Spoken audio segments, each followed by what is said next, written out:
दिल्ली में अतिक्रमण को लेकर कार्रवाई तेज हो गई है और अब सराय काले खां इलाके में कार्रवाई शुरू की गई है। सराय काले खां में जो रैन बसेरे हैं उन पर बुलडोजर चल रहा है। डसिब के रैन बसेरे पर कार्रवाई इस वक्त जारी है। तो पहले महरौली इलाके में कार्रवाई हुई है और अब दिल्ली के सराय काले खां इलाके में अतिक्रमण के खिलाफ बुलडोजर चल रहा है। यहां पर जो डसिब के रैन बसेरे हैं उनको हटाया जा रहा है।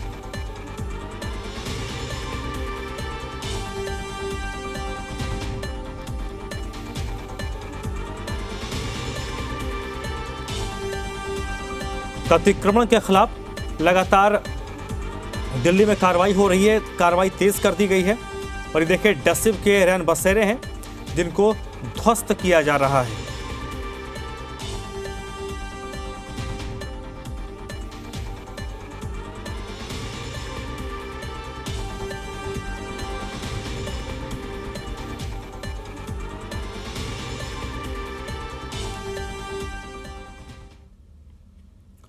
और दिल्ली के सराय काले खां में नाइट शेल्टर के डेमोलिशन की कार्रवाई का मामला अब सुप्रीम कोर्ट पहुंच गया है। याचिका में कहा गया है इस शेल्टर होम में 50 से ज्यादा बेघर लोग रहते हैं, उनके लिए कोई वैकल्पिक व्यवस्था किए बगैर वहां डेमोलिशन की कार्रवाई हो रही है। वकील प्रशांत भूषण ने सीजीआई के बेंच के सामने मामला रखा है और तत्काल सुनवाई की मांग की है। चीफ जस्टिस ऑफ इंडिया ने उन्हें जस्टिस ऋषिकेश राय और जस्टिस दीपांकर दत्ता की बेंच के सामने मेंशन करने को कहा है।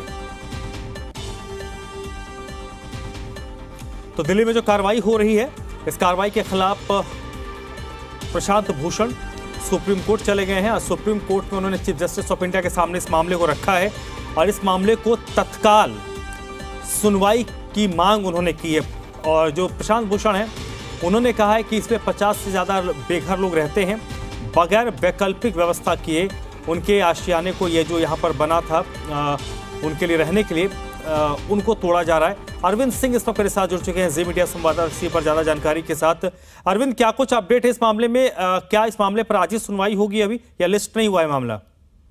देखिए, जस्टिस ऋषिकेश राय और जस्टिस दीपांकर दत्ता की बेंच के सामने मामला 11:20 पर सुनवाई के लिए लिस्ट हो पाया और तब तक कोर्ट को बताया गया है कि वहां पर जो डेमोलिशन की कार्रवाई है वो पूरी हो चुकी है, यानी नाइट शेल्टर को जो हटाए जाने की जो कार्रवाई थी वो खत्म हो चुकी है।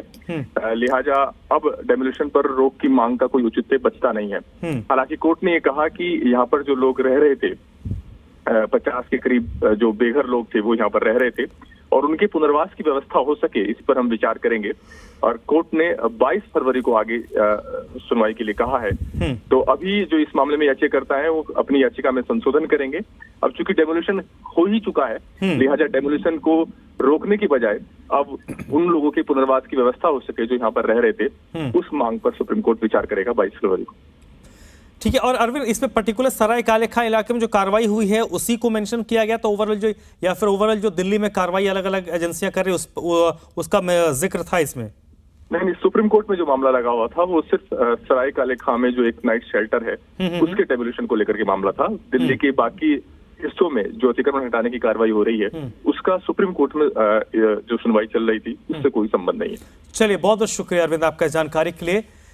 तो फिलहाल प्रशांत भूषण की तरफ से जो याचिका लगाई गई उस पर सुनवाई होनी थी, लेकिन सुनवाई होने से पहले वहां पर ये जो शेल्टर होम था उसको रैन बसेरा था उसको डेमोलिश कर दिया गया था। तो इसलिए कोर्ट ने कहा कि इस पर अब मामले में आगे सुनवाई नहीं हो सकती, इसका कोई तर्क नहीं बचता, लेकिन उन लोगों को कहीं बसाया जाए, उनकी व्यवस्था की जाए। इस मामले की अब अगली सुनवाई 22 फरवरी को होगी।